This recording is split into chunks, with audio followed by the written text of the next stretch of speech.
আমার প্রিয় মঙ্গলবাড়িয়ার লিচু চাষি, সাথে আমার উপজেলা বিএনপি, পৌর বিএনপির নেতৃবৃন্দ, প্রিন্ট ইলেকট্রনিক্স মিডিয়ার সাংবাদিকবৃন্দ।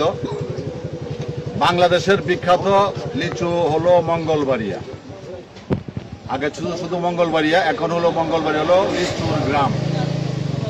এটা আমার নির্বাচনী এলাকা, এবং আমি যখন মেয়র ছিলাম এটা আমার পৌরসভার অন্তর্ভুক্ত ছিল। শত শত হাজার হাজার মানুষ প্রতিদিন লিচুর জন্য এই এলাকায় আসে, ভিড় করে এবং তারা লিচু কিনে। রসালু টসটসে মিষ্টি লিচুর মধ্যে মঙ্গলবাড়িয়া বাংলাদেশ বিখ্যাত, এবং এটার ঐতিহ্য হলো বাংলাদেশের লিচুর সিজনে সকল এলাকার আগে এই মঙ্গলবাড়িয়ার লিচু বাজারে আসে। এই জন্য মানুষের আগ্রহ থাকে বেশি।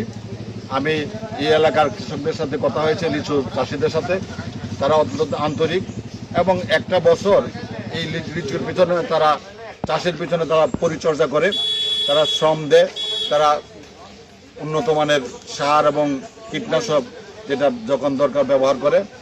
যদিও আমি জিজ্ঞাসা করে পাইছি যে ফলন্ত লিচুর মধ্যে তারা কীটনাশক ব্যবহার করে না। এটা অত্যন্ত একটা ভালো লক্ষণ।